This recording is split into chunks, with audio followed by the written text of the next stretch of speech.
Children, today I am going to explain you agricultural development. It refers to efforts made to increase farm production to meet the growing demands of the increasing population. Increase agricultural production, increasing area under cultivation, increasing the number of crops grown in a year, improving irrigational facilities in order to increase yield per hectare, use of fertilizers to increase yield, use high yielding variety of seeds, use machinery in cultivation. The main aim of agricultural development is to provide food security for the growing world population. Agriculture has developed world over. The development varies from place to place. Now children, I am going to explain you how an average Indian farm differs from an average farm in the USA. As the population in a country grows, the amount of food produced in that country also needs to increase.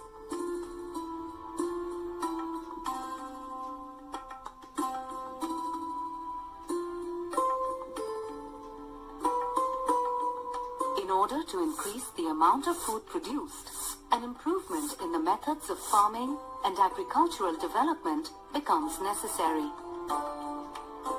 The level of agricultural development of different countries varies depending on the economy of each country. Let's look at the agricultural development in two countries, India and USA. Farm holdings in India are usually small.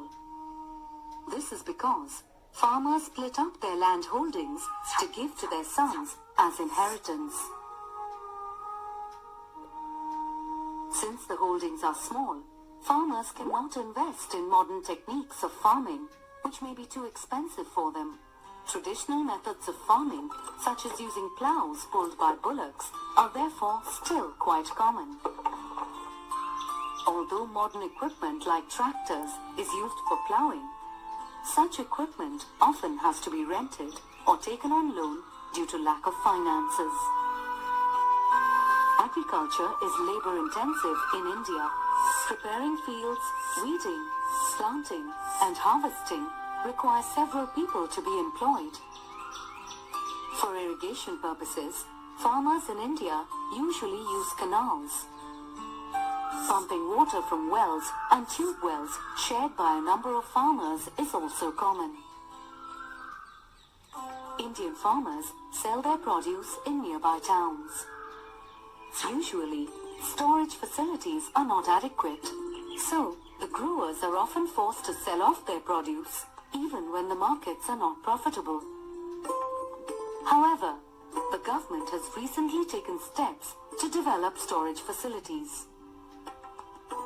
Due to various other government initiatives, high-yielding varieties of seeds are now available to Indian farmers. Various government schemes are also available to give farmers loans to buy fertilizers and farm equipment. Farmers in India usually keep cattle and livestock such as buffaloes and hens. Their products such as milk and eggs are sold in the market to supplement their income.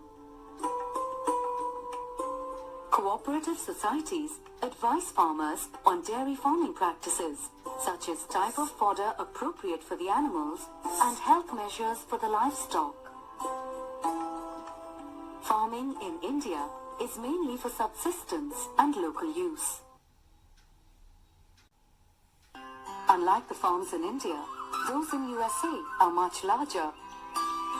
An average farm may be as large as 250 hectares, unlike the 1 or 2 hectare farms in India. Agricultural development is very high in USA, and the methods of farming used are very scientific. Farming in the US is much less labor-intensive than that in India. It is heavily dependent on machinery, such as tractors, seeders, and combined harvesters. crop to be grown is decided on the basis of available soil and water resources. Farmers also carry out soil tests to decide the fertilizers to be used.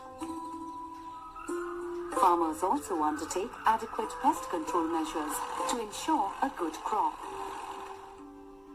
National and local weather forecasts are also easily available to farmers here for planning a good crop yield.